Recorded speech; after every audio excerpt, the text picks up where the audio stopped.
পেট মোটা দেখ, আমার সব ছাগল বড় হয়ে গেছে আর ধরে রাখতে পারতেছি না। যা বাজার থেকে একটা খাঁচা কিনে আন। ঠিক আছে দিদা, একটা খাঁচা কিনতে গেলে অনেক টাকা লাগবে, তার থেকে ভালো জঙ্গল থেকে একটা শিয়াল ধরে আনি।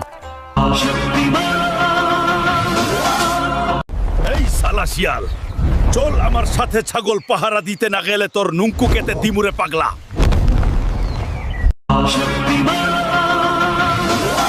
দিদা বাইরে আসো, দেখো তোমার জন্য খাঁচা নিয়ে আসছি। আরে পাগল চোদা, এটা তো শিয়াল ছাগল খেয়ে যাবে।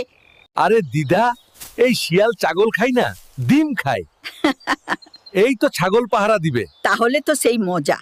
এই শালা শিয়াল, আমি বাজারে যাচ্ছি, ভালো করে আমার ছাগল পাহারা দিবি। ঠিক আছে গো দিদা। এই সুযোগে বুড়ির ছাগলগুলোকে খেয়ে পালিয়ে যায়।